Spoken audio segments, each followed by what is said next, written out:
घूम घूम कर जनता का आशीर्वाद आप ले रही हैं, क्या लग रहा है ईवीएम मशीन में भी वो आशीर्वाद मिलेगा? हमने हर दिन रात एक किया है, लोगों के लिए खटे हैं दिन रात। हम अन्याय किए होंगे तो अपने साथ अन्याय किए होंगे कि भूखे रखे होंगे अपने आप को। विपक्ष हमेशा हमलावर है, कह रहे हैं कि आप एक विशेष समुदाय को सपोर्ट करती हैं। क्या बात कर रहे हैं आप? कहाँ ये हम से नहीं आप कह लाते हैं ये सब चीज़? हम सांसद जी का अगर स्टेटमेंट कांग्रेस में हैं इसलिए ना ये लोग हम पे आरोप लगा रहे हैं। अगर हम कांग्रेस छोड़ देते हैं तो फिर हम क्या हैं? राज्य से बड़े बड़े मंत्री आ जाते हैं, 8-8 विधायक आ जाते हैं। क्या करते हैं ये सब आके? बस मतभेद पैदा करते हैं। विस्थापित का इतना बड़ा मुद्दा है तो आज तक गए एनटीपीसी के पास बैठक करने, लड़ने के लिए? योगी आदित्यनाथ यूपी के सीएम थे, यहाँ पे आए, वो बुलडोजर लेकर यहाँ पे पहुंचे थे, करीब 10 से 15 बुलडोजर खड़े थे। 10 बुलडोजर से स्वागत किया गया महाराज जी का। ये कैसा संकेत है? वो तो बुलडोजर कहाँ चलाते हैं सबको पता है। 15 साल से रोशन लाल चौधरी चुनाव लड़ रहे हैं, उनको भी 60-70 हज़ार वोट लगभग आता है और उन्होंने खड़ा होने का भी काम नहीं किया, स्टेटमेंट भी नहीं दिए कि अडानी गलत कर रहा है। एक विधायक का फ़र्ज़ क्या होता है कि विधानसभा में आप अपने जनता का आवाज़ को बुलंद करें। हम किस मुद्दे को बुलंद नहीं किया? कभी भी हम 2 बजे रात से पहले नहीं आए घर। हमेशा क्षेत्र में छोटा छोटा कार्यक्रम में भी जाते थे, जहाँ 15 लोग भी बुलाते थे तो भी जाते थे। कल्पना सोरेन के आने से कितना लग रहा है प्रभाव पड़ेगा? वो भी मजबूरी में आई, परिस्थिति वश आई। वही कहानी मेरा भी है। आज अगर मेरे माता पिता के साथ इतना गलत नहीं होता, मेरे भाई को जेल नहीं भेजा जाता, 10 अरब से ज़्यादा पैसा का हमने यहाँ पे योजना को हर विभाग से लेके आए हैं। मीडिया भी पूछते हैं कि आप 5 उपलब्धि बताइए, तो हम 10-20 बताने लगते हैं, वो काट देते हैं, बोलते हैं इतना इतना नहीं चला पाएंगे। विरासत संभालना सबसे टफ है। हमको तो सब बोलते थे कि पूरा परिवार जेल में रहता है, तो जेल में रहेगा तो क्या सेवा करेगा। आज कंपनी के लोग फंडिंग कर रहे हैं रोशन लाल चौधरी को, कोई निजी उनके। आप हमको बस ये बता दीजिए कि किस दिन और किस समय, दिन और समय बता दीजिए और जगह, कि वो बैठ के जनता के लिए धरना दिए। इन 5 सालों में अगर जनता आपको आशीर्वाद देकर अगर फिर से झारखंड विधानसभा या भेजती है तो क्या करना चाहेंगे? खास करके यहाँ के बड़का गांव के विस्थापितों के लिए क्या कुछ करना बाकी रह गया है इन 5 सालों में जो नहीं हो पाया? हम तो सीधा सीधा आदमी थे, हम सोचे कि आएंगे विधायक बनेंगे और सबका साथ सहयोग से कंपनी को एकदम टाइट करेंगे और बोलेंगे ये करना ये करना ये करना। आज कंपनी अगर नहीं घुसी अडानी गोंडलपुरा में तो ये मेरा मतलब उपलब्धि है। कट ऑफ डेट का इशू है, इसको लेके हम सांसद महोदय जयंत सिन्हा थे, उनके पास भी बैठे थे, वो भी कुछ नहीं कर पाए। कुछ मलाल रहा इन 5 सालों में कि ये काम होना चाहिए था और ये की चीज़ हो नहीं पाई? हमको बड़का गांव को एजुकेशन हब बनाना है, हमको स्वास्थ्य सुविधा को आगे पटरी पे ले जाना है, दुरुस्त करना है। मेरा कोई ना निजी काम, ना कोई बिजनेस, ना कुछ। हम हर समय समाज सेवा करते रहे।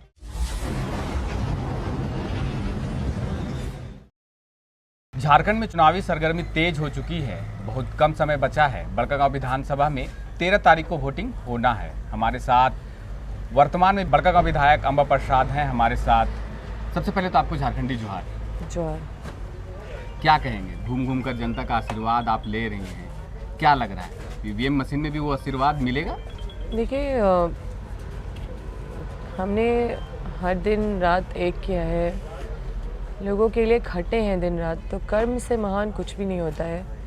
और लोगों के दुख सुख में खड़े रहें, जब पुकारे तो ये नहीं देखे कि 2 बज रहा है, 3 बज रहा है, रात हो रहा है, दिन हो रहा है।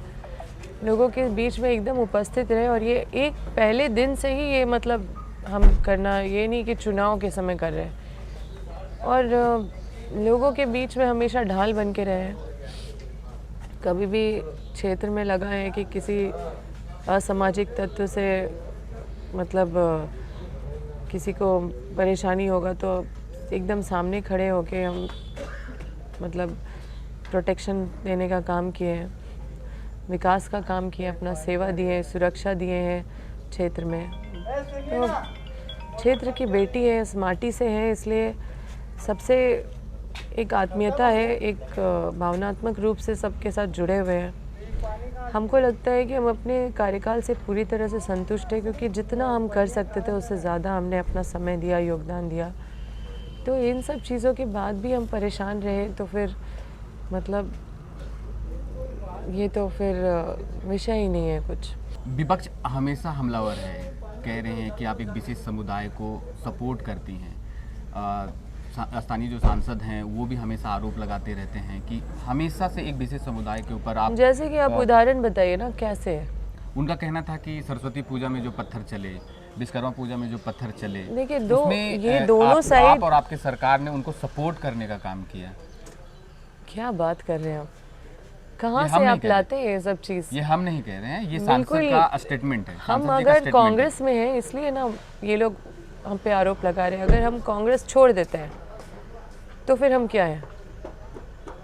अगर हमें सबका साथ मिल रहा है और ये सब जो चीज़ें हैं ये दोनों तरफ से सेटिंग करके करवाया जाता है, मतलब दोनों समुदाय के कुछ असामाजिक तत्व को मिला के और ये प्लानिंग के तहत किया जाता है ताकि ये आरोप हम पे लगाया जा सके।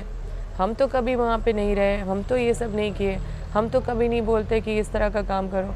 हमने हमेशा समाज में जाके हमेशा अच्छी बातें की हैं, हमेशा अपने संस्कारों का याद दिलाया है, हमेशा अपना धर्म का याद दिलाया कि हमारा धर्म क्या बोलता है, हमारा हिंदू धर्म क्या बोलता है कि हम अतिथि देवो भव बोलता है। सब राम भगवान का जो मर्यादा है उसको याद दिलाते हैं कि हम लोग को अपना धर्म का मतलब झंडा ऊंचा लहराने के लिए हमें भी एक अच्छा उदाहरण स्थापित करना है समाज में कि हम किस धर्म से आते हैं। अगर हम मतलब मिल के नहीं चले, और ये सब धर्म के लिए लागू होता है, कोई भी धर्म में अगर इस तरह का कोई काम करता है तो वो असामाजिक है, उसको हम कोई धर्म का नहीं मानते। और सबका अपना धर्म है, देश पूरा विभिन्न धर्मों से बटा हुआ है। सिख समुदाय है, हिंदू है, मुस्लिम है, क्रिश्चियन है। हम किसी को यहाँ बदलने के लिए नहीं आए, हम विकास करने के लिए आए, लोगों के सुख दुख में खड़े होने के लिए आए। हम किसी को यहाँ पे परेशान करने के लिए नहीं आए, सबको हम लेके बढ़ने के लिए आए, सबको एक सूत्र में बांध के चलने के लिए आए। हम यहाँ शिक्षा व्यवस्था को दुरुस्त करने के लिए आए हैं, स्वास्थ्य व्यवस्था को दुरुस्त करने के लिए आए हैं, लोगों का विकास करने के लिए आए हैं, लोगों का आर्थिक स्तर को मजबूत करने के लिए आए हैं। हम यहाँ पे मतभेद पैदा करने के लिए नहीं आए हैं। जब विपक्ष ये सब चीज़ों में कितना सक्रिय होते हैं, केंद्र से मंत्री आ जाते हैं, राज्य से बड़े बड़े मंत्री आ जाते हैं, 8-8 विधायक आ जाते हैं, क्या करते हैं ये सब आके? बस मतभेद पैदा करते हैं। लेकिन कभी किसी के दुख सुख में, अब देखिए विस्थापित का इतना बड़ा मुद्दा है तो आज तक गए एनटीपीसी के पास बैठक करने, लड़ने के लिए, जबकि भारत सरकार का ये परियोजना है। ये चाहते हैं, सिर्फ इनका इच्छा रहता, ज़रा सा इच्छा रहता तो अभी क्या नहीं हो जाता यहाँ पे। कभी ये आज तक गए एक व्यक्ति जिसका ज़मीन चला गया उसके लिए लड़ने के लिए? बुलडोज़र चल रहा है सबके घर पे, बिना नोटिस दिए, बिना जबरन ऐसा बुलडोज़र चलाया जा रहा है। तो ये सब में क्यों नहीं आते हैं लोग? सिर्फ अम्बा प्रसाद जाती है और जब चुनाव आ गया तो ये सब याद आएगा। मतलब 5 साल अम्बा प्रसाद को इसलिए याद किया जाएगा क्योंकि दुख है, मुसीबत है, समस्या है, और जब चुनाव के आखिरी में मतभेद के दम पे मतलब ये लोग चाहते हैं कि लोगों को गुमराह करके वोट बटोरना। तो हमारी क्षेत्र की जनता ऐसी नहीं है। हमारा जो काम किया हुआ है, हमने जो खटा है, जो मेहनत किया है, उसको जनता नहीं भूलेगी। बुलडोजर की बात की आपने, योगी आदित्यनाथ यूपी के सीएम थे, यहाँ पे आए, वो बुलडोजर लेकर यहाँ पे पहुँचे थे, करीब 10 से 15 बुलडोजर खड़े थे, और उन्होंने कहा कि यहाँ पे जो समुदाय हैं, जो पत्थरबाज हैं, उनको हम सफाया कर देंगे। और आप देखिए, सबसे पहला चीज़ है ये बुलडोज़र, 10 बुलडोज़र से स्वागत किया गया महाराज जी का। ये कैसा संकेत है? वो तो बुलडोज़र कहाँ चलाते हैं सबको पता है। यहाँ पे तो मतलब गोंदलपुरा में इतना परेशानी हो रहा है लोगों को, अडानी इतना परेशान कर रहे हैं। 15 साल से रोशन लाल चौधरी चुनाव लड़ रहे हैं, उनको भी 60-70 हज़ार वोट लगभग आता है, और उन्होंने खड़ा होने का भी काम नहीं किया, स्टेटमेंट भी नहीं दिए कि अडानी गलत कर रहा है। एक बार भी जाके धरना में नहीं बैठे। हम कितनी बार इस मामले को विधानसभा में उठाएं। एक विधायक का फ़र्ज़ क्या होता है कि विधानसभा में आप अपने जनता का आवाज़ को बुलंद करें। हम किस मुद्दे को बुलंद नहीं किया है, हमने किस क्षेत्र में विकास नहीं किया है। आज हम रिपोर्ट कार्ड बांट दिए हैं, समर्पित कर दिए हैं लोगों को कि कोई भी पंचायत से आके हमारे क्षेत्र के लोग आके पूछे कि हमारे पंचायत में आपने क्या किया है, तो हमारे पास जवाब है उनके पास, उनको समर्पित करने के लिए। हमने इतना काम किया, और ये कम समय में किया है, बहुत समय नहीं मिला। कोरोना का 2 साल के बाद हम रात दिन एक किए, रोड का सड़क का जाल बिछा दिया हर जगह।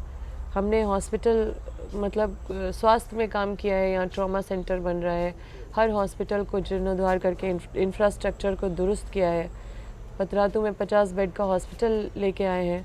इसके लिए रात दिन मेहनत की है। ECB से NOC लेने में बहुत परेशानी हुई है हमको, कितना बार दौड़ना पड़ा। पतरातू में पॉलिटेक्निक कॉलेज को लेके आई हूँ। ये क्या मेरा उपलब्धि नहीं है? इसको नहीं देखा जाएगा क्या? हम डिग्री कॉलेज पहली बार अपने क्षेत्र में पहला सरकारी डिग्री कॉलेज आया है बड़का गांव में, पतरातू में पहला डिग्री कॉलेज आया है। क्या इसको जनता आंख बंद कर देगी? क्या ये मेरे क्षेत्र का अहम चीज़ नहीं था? क्या हम इतने सारे सड़क बना रहे हैं, इसको जनता नहीं देखेगी? क्या हम इतना रात दिन जग के, कभी भी हम 2 बजे रात से पहले नहीं आए घर, हमेशा क्षेत्र में छोटा छोटा कार्यक्रम में भी जाते थे, जहाँ 15 लोग भी बुलाते थे तो भी जाते थे। क्या उसको जनता भूल जाएगी? आज अगर ये लोग मतभेद पैदा करके हमें बदनाम करने का कोशिश कर रहे हैं, और ये तो षड्यंत्र करेंगे ही क्योंकि इनके पास दूसरा कोई रास्ता नहीं है, तो क्या हमारे मेहनत को, हम जो इतना खटे हैं, हम जो अपना रंग रूप का बिल्कुल ध्यान नहीं रखे, हम महिला होते हुए रात भर सड़कों में रहे, तो क्या ये जनता भूल जाएगी कि उनके क्षेत्र की बेटी बहन इस तरह से काम किए? कल्पना सोरेन के आने से कितना लग रहा है प्रभाव पड़ेगा? देखिए, कल्पना सोरेन एक मजबूत महिला है और एक महिलाओं के लिए प्रेरणा है। जिस तरह से हेमंत सोरेन जेल गए तो वो भी मजबूरी में आई, परिस्थितिवश आई। वही कहानी मेरा भी है। आज अगर मेरे माता पिता के साथ इतना गलत नहीं होता, मेरे भाई को जेल नहीं भेजा जाता, इतना अन्याय का पराकाष्ठा हुआ है हम लोग के साथ। राज्य बदर कर दिया गया, भोपाल भेज दिया गया, सालों साल भोपाल में रहे, कोई रिलेटिव नहीं था वहाँ पे। हम लोग दर बदर भटके हैं भोपाल में। मेरे पिताजी के जहाँ पे वो जेल में थे, उनके बगल में डेड बॉडी रख दिया जाता था। हाई लेवल टॉर्चर हुआ है, बिना रिजर्वेशन टिकट का उनको खड़ा ट्रेन में इधर से उधर किया जाता था, इलाज नहीं कराने दिया जाता था। जब इतना अन्याय हो गया तब हमको अपना सब कुछ छोड़ के, और हम ऐसा नहीं है कि हम बेरोज़गार बैठे हुए थे या मेरा कोई रास्ता नहीं था, हमको कोई राजनीति से ये था कि हमको MLA बनना है, MP बनना है। हम प्रीलिम्स क्लियर कर लिए थे, हम एक ब्राइट स्टूडेंट रहे हैं। जितना मेहनत हम क्षेत्र में कर रहे हैं, यही मेरा स्वभाव है, यही मेरा कैरेक्टर है। हम मेहनत उसी तरह से अपने पढ़ाई में भी किए हैं, दिन रात लाइब्रेरी में रहे, कभी दिल्ली में रहे, लेकिन पता नहीं चला कि हम दिल्ली में हैं, सिर्फ लाइब्रेरी में रहते थे। कल्पना सोरेन का एक स्टेटमेंट था जब आचार संहिता लगी थी, उस समय उन्होंने कहा था कि हमें टाइम नहीं दिया गया काम करने के लिए। आपको भी लगता है कि आपको टाइम नहीं दिया गया और काम करने के लिए? एक तो ये महामारी कोविड में 2 साल हम लोग रात दिन एक किया। आज भी भीड़ में जाते तो कोई बोलता है भीड़ से निकल के, आज मेरा बेटा आपकी वजह से ज़िंदा है, आज मेरी बेटी आपकी वजह से ज़िंदा है। तो लगता है कि हमने वो मेहनत किया, वो व्यर्थ नहीं गया है। लोग निकल के आ रहे हैं भीड़ से, और हम तो सेवा भाव से आए। हमको लगता है कि हमने कोई पक्षपात इतना तक नहीं किया कि झारखंड से भी कई लोग कॉल किए, इधर उधर से, अन्य जिला से भी कॉल किए, उनको भी हमने फ़ोन करके और वहाँ पे जो मेरा संपर्क है उससे लाइन अप करके काम किया है। आज देखिए, कल्पना जी जो बोल रही है वो कहीं से भी गलत नहीं है, क्योंकि 6 महीना तो हेमंत सोरेन भी जेल गए तो सारा चीज़ फिर से शुरू हुआ। चंपई जी आए तो जो उनको पता था वो सारा चीज़ उनको फिर से ब्रीफ करना था, कहाँ तक हमारा मैटर फंसा हुआ है। एक नया पदाधिकारी आ जाता है तो उसको समझने में थोड़ा टाइम लगता है। उसी तरह से सरकार बचाने में कभी रायपुर, कभी रांची सर्किट हाउस, कभी हैदराबाद, हम लोग को कितना समय बस सरकार बचाने में लग गया, क्योंकि विपक्ष आपको काम करने नहीं दिया, ये आपका कहना है? कोशिश तो वही था, लेकिन हमने तो फिर भी एड़ी चोटी लगा के इतिहास रचा है। 10 अरब से ज़्यादा पैसा का हमने यहाँ पे योजना को हर विभाग से लेके आए हैं, और हम लोग की उपलब्धि को मीडिया भी पूछते हैं कि आप 5 उपलब्धि बताइए, तो हम 10-20 बताने लगते हैं, वो काट देते हैं, बोलते हैं इतना नहीं चला पाएंगे। हमने अपना पूरा रिपोर्ट कार्ड जनता को समर्पित किया है। हमको लगता है इतिहास में पहली बार आज़ादी के बाद लोग जहाँ पे सड़क नहीं थे, आज सड़क बने हैं। आज़ादी के बाद जहाँ पे बिजली नहीं पहुँची थी, आज बिजली पहुँच रही है। तो क्या ये ऐसे ही हो गया क्या हमारा मेहनत लोग भूल जाएंगे? हमने हर जगह चमकाया है। सबसे बड़ा जो समस्या बिजली का था, तो हमने कई अधिकारियों के साथ बैठक करके पहले निकाला हल कि कैसे यहाँ बिजली का समस्या हल होगा। कई मतलब राज्य लेवल पे बैठक किया, जिला लेवल पे बैठक किया, कुछ छोटे पदाधिकारियों के साथ बैठक किया, तब हमें पता चला कि यहाँ ग्रिड ग्रिड बनेगा तभी यहाँ पे होगा। उसके लिए संघर्ष किया, जगह का चयन नहीं हो पा रहा था, फिर फंड का अलॉटमेंट कराने में संघर्ष हुआ। आज जो ग्रिड है वो बन के तैयार जब हो जाएगा 8-9 महीना के बाद, तो यहाँ पे कारखाने खुलेंगे, लोगों के लिए रोज़गार के नए अवसर पैदा होंगे। यहाँ पे कारखाना इसलिए नहीं खुलता क्योंकि बिजली का व्यवस्था चरमराया हुआ है, और ये तुरंत से नहीं होता कोई भी चीज़, ये 2 साल का चीज़। अभी भी बहुत सारा चीज़ मेरा इसलिए नहीं दिख रहा क्योंकि जो चीज़ शुरू हुआ है अभी वो तैयार होने में 1 साल लगेगा। ये जो हमने किया है काम, उसका 1 साल के बाद लोगों को ये चलता फिरता दिखेगा। तो ये जो ग्रिड है बनने के बाद 24 घंटा यहाँ बिजली होगा। हम जहाँ से बिजली लेते थे अब वहाँ बिजली देने वाले हम लोग होंगे। बड़कागांव का जो ग्रिड है वो टंडवा में ऐसा लोगों को फ़ायदा पहुँचाएगा, हज़ारीबाग में फ़ायदा पहुँचाएगा, और हम लोग को डीवीसी से निजात मिल जाएगा। डीवीसी से निजात मिल जाएगा, हम लोग झारखंड संचरण निगम लिमिटेड पे निर्भर रहेंगे। क्या ये मेहनत से नहीं हुआ है? ये 5 साल का कार्यकाल आपका उथल पुथल रहा, ये सब लोग बिल्कुल जानते भी हैं, उथल पुथल रहा। ऊपर से हम पहली बार बने, हम खुद नए थे, विरासत में हमको मेरे माता पिता की वजह से हमको जो बना बनाया क्षेत्र मिला। तो ये बहुत आसान चीज़ नहीं है क्योंकि आपको संभालना होता है, और विरासत संभालना सबसे टफ है। आप नए हो, आप सब कुछ खुद से देख रहे हो, समझ रहे हो, तो आपको समझ में आता है सब चीज़ें। तो क्या अम्बा इस बार ये 15 साल का जो रिकॉर्ड है बड़कागांव में, हमसे लोग 15 साल का हिसाब मांगते थे नहीं, हिसाब जब हम नहीं नए विधायक बने थे। तो हम समझ गए थे कि मेरा ये बहुत बड़ा चुनौती है। मेरी माँ को 6 महीना भी अपने कार्यकाल में क्षेत्र में नहीं रहने दिया गया। तो जो पूर्व विधायक निर्मला देवी है, अब राज्य बदल रही है अपने कार्यकाल में, जेल में रही है अपने कार्यकाल में, जबकि वो कोई क्रिमिनल नहीं है। जनता की आवाज़ बुलंद करने के लिए और धरना प्रदर्शन की, बहुत बड़े पैमाने पे आंदोलन की एनटीपीसी के खिलाफ, 5 लाख मुआवजा भी बढ़ाई। मेरे पिताजी का भी वही कार्यकाल रहा। हमको तो सब बोलते थे कि पूरा परिवार जेल में रहता है, तो जेल में रहेगा तो क्या सेवा करेगा, तो ये सब भी मुझे सुनना पड़ता था। जब मेरे पिताजी थे तो जब मंत्री बने, उन्होंने पूरा हर जगह बिजली पहुंचाने का काम किया। पूरा पतरातू साइड हर जगह आप देखिए बिजली नहीं था, उनको ट्रांसफार्मर बाबा बोला जाता था। कई जगह उनका काम आज भी लोग नाम लेते हैं। तो लेकिन लोगों के दिमाग में बैठा दिया गया विपक्ष के द्वारा 15 साल 15 साल 15 साल। हम पहली बार विधायक बने, हम क्षेत्र को नहीं जानते थे, लोगों को नहीं पहचानते थे, अपने कार्यकर्ता को नहीं पहचानते थे। ये पूरा समय हम सिर्फ विकास ही नहीं किए बल्कि क्षेत्र को भी समझे, लोगों को भी समझे, काम भी समझे, सिस्टम भी समझे। तो ये समझिए कि 2 साल में आप सोचिए कि क्या ये मतलब आसान सफ़र है ये सारा चीज़ तय करने के लिए, लेकिन हमने इस सफ़र को तय किया है। और बेटियों के लिए हमने उदाहरण स्थापित किया है कि बेटियां मतलब अगर उनको अगर ऐसे परिस्थिति में वो जब सारा बेड़ा संभालने के लिए आगे आती है, तो ऐसा नहीं कि मतलब वो कहीं से पीछे रहती है।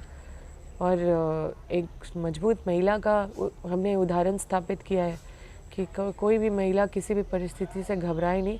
हम लोग लड़ के सामना कर सकते हैं और कोई भी परिस्थिति का सामना कर सकते हैं। और ये मेरा मकसद सबसे ज़्यादा यही था कि बेटी और महिलाओं के लिए उदाहरण बनना, क्योंकि आज समाज में जो भेदभाव महिला और पुरुष का होता है या महिलाओं को दबाया जाता है, आगे वो अपना सपना पूरा नहीं कर पाती है, उन लोगों के लिए प्रेरणा बनने का इच्छा था। क्योंकि हमने भी ये डिस्क्रिमिनेशन कई जगह जगह पे फेस करा है। तो मेल डोमिनेटेड सोसाइटी है और आसान नहीं है यहाँ पे खड़े होके इस जिम्मेदारी को संभालना। आसान नहीं है एक लड़की होके, एक महिला होके इतना बड़ा मतलब दायित्व को संभालना, और वो भी बड़कागांव विधानसभा आसान क्षेत्र नहीं है। लेकिन हम रात दिन एक करके इस चुनौती को स्वीकार किए। कई दुश्मन, कई विपक्ष हमारा अपमान करते रहे। एक महिला होते हुए अपमान किस तरह से हमने सहा है, कहाँ कहाँ ये लोग अपमान करते हैं। अभी भी चुनाव में ये लोग लड़के सेट करके रखे हैं कि जहाँ जहाँ जाती है, अभी हम लोग रूट चार्ट डालना बंद कर दिए हैं क्योंकि ये लोग हमारा रूट फॉलो करते हैं और 4-4 लड़का हर जगह भेज देते हैं ताकि ये लोग वीडियो बना के और मुर्दाबाद मुर्दाबाद करके ये मैसेज स्प्रेड करें। तो ये भी मतलब पीछे से ये भी कर रहे हैं। तो ऐसे लोग जो गिरोह के साथ शामिल हैं, जो लोग यहाँ पे उनके साथ जो गिरोह चलाते हैं, उनके साथ हाथ मिलाते हैं ये लोग, उनके साथ उठते बैठते हैं, आज वो लोग मेरे दुश्मन है। कोई निजी मेरा गोतिया का लड़ाई नहीं है, इसलिए दुश्मन है क्योंकि हम जनता के साइड में खड़े रहते हैं। आज कंपनी के लोग फंडिंग कर रहे हैं रोशन लाल चौधरी को, तो मेरा कोई निजी निजी के मतलब निजी लड़ाई नहीं है मेरा, ये जनता का लड़ाई। क्यों एनटीपीसी हम पे केस किया, क्यों हम पे ये जो त्रिवेणी सैनिक है वो एफआईआर किया, क्यों किया? मेरा कोई निजी संबंध है? मेरा तो कोई अपना लड़ाई नहीं है, ये तो जनता के लिए हम लड़ते हैं, इस वजह से इतना सारा केस होता है।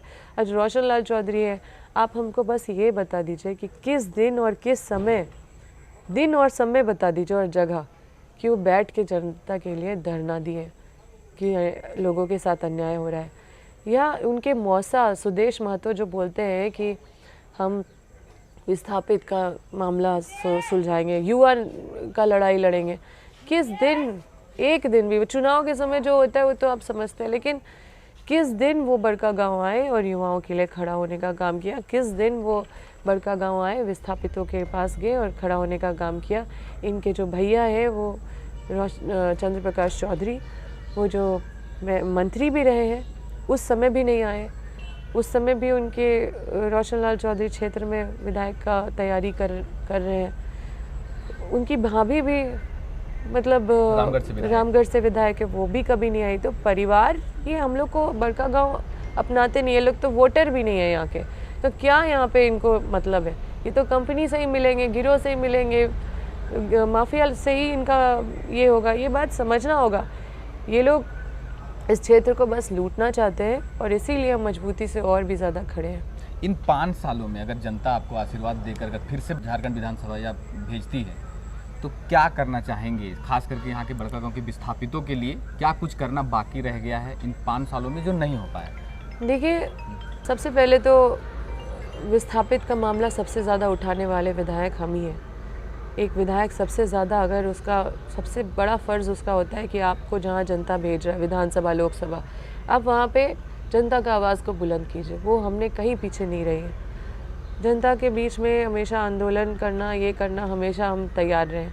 लेकिन कंपनी फूट डालो राज करो वाला नीति अपनाती है। आजकल धरना भी होता है तो वो सक्सेसफुल नहीं हो पाता है, क्योंकि 4 लोग उधर मिल जाते हैं, 4 लोग इधर तोड़ने में लगे रहते हैं और संघर्ष उस तरह का हो जाता है, सफल भी नहीं हो पाते उस तरह का प्रोटेस्ट में। इसीलिए इस बार हमने सोचा है, क्योंकि हम तो सीधा सीधा आदमी थे, हम सोचे कि आएंगे, विधायक बनेंगे और सबका साथ सहयोग से कंपनी को एकदम टाइट करेंगे और बोलेंगे ये करना, ये करना, ये करना है। हमारा मैनिफेस्टो भी था, हमारा इंटेंशन भी था। लेकिन 5 लाख मुआवजा तो हम बढ़ाए। विस्थापित जो हम रोहनिया कोल ब्लॉक के विस्थापित है, वहाँ पे पूरा समुचित हमको सब एक मुश्त हमको सब सहयोग किए, इसलिए वहाँ सक्सेस करे और वहाँ पे 58.88 एकड़ ज़मीन रैयतों को वापस कराए, जबकि पैसा भी मिल गया था रैयतों को ज़मीन का कंपनी के तरफ से। और ये इतिहास में पहली बार झारखंड में हुआ है, मतलब यहाँ पे बड़कागांव में, जिसका मतलब पहली बार कहीं पे कोल कंपनी के द्वारा जो काम नहीं किया गया वो वापस हुआ है। गिद्दी के लोग जान गए कि हम विस्थापितों का दर्द समझते हैं, इसलिए हमको वहाँ बुलाए। वो लोग मेरा पूरा साथ दिए। तो 1 एकड़ मतलब जो ज़मीन का रेंट भी नहीं दे रहे थे वो लोग, वो भी डंप कर दिए थे। उसका रेंट भी नहीं दे रहे थे। वहाँ पे हमने वो लोग का साथ मिला। तो ऊपर से लेकर नीचे तक सब जगह हमने संघर्ष करके और वहाँ पे 1 एकड़ ज़मीन का मतलब 2 करोड़ समथिंग हमने दिलाया है, मुआवजा दिलाया। आप सोचिए, क्या ये ऐसे ही संभव है? क्या हमको कंपनी नहीं आके और मतलब कोशिश करती होगी कि आप जनता का साथ छोड़ दीजिए, लेकिन हम लड़ते हैं। आप सोचिए कि अडानी में आज कंपनी अगर नहीं घुसी अडानी गोंडलपुरा में, तो ये मेरा मतलब उपलब्धि है, क्योंकि हमने विधानसभा में इसको रेस किया है, इनको बेनकाब किया है, उसका मीटिंग में बेनकाब किया है कि आप फर्जी ग्राम सभा किए। आप देखिए, विस्थापित का कोई भी मामला में हम बैठते हैं, लेकिन आजकल छोटा छोटा चीज़ के पीछे लोग भाग रहे हैं। बैठे बैठे कंपनी कितने सारे लोगों को पैसा दे रही है, इसलिए हम लोग का संघर्ष बढ़ रहा है। पर ये मामला को हम बिल्कुल छोड़ने नहीं जा रहे हैं। इसको केंद्र लेवल तक इस आवाज़ को बुलंद करेंगे और विस्थापित का दर्द को मतलब हर हाल में सुनिश्चित करेंगे कि विस्थापित की तरफ केंद्र सरकार का ध्यान खींचे। और क्योंकि ये जीएम लैंड का इशू है, ये कट ऑफ डेट का इशू है, इसको लेके हम सांसद महोदय जयंत सिन्हा थे, उनके पास भी बैठे थे, वो भी कुछ नहीं कर पाए। तो ये सारा जो इशू है, इसको लेके हम विधानसभा में भी मामला उठाएं, इस पर लड़ाई चलेगी और आगे भी हम इस पर काम करने वाले हैं। ठीक है, हम उस व्यवस्था के बीच में विधायक नहीं होता है भारत सरकार का, ये परियोजना जो है कोयला मंत्री और ऊर्जा मंत्री का के तहत और दबाव में सब अम्बा प्रसाद नहीं बैठा हुआ है, डीसी अलग है, थाना प्रभारी अलग है और हर कोई को कंपनी इन्फ्लुएंस करती है। कुछ मलाल रहा इन 5 सालों में कि ये काम होना चाहिए था और ये की चीज़ हो नहीं पाई? कुछ ऐसा है कि जो दिक्कतें आई है, जो चीज़ होना चाहिए था वो चीज़ नहीं हुआ?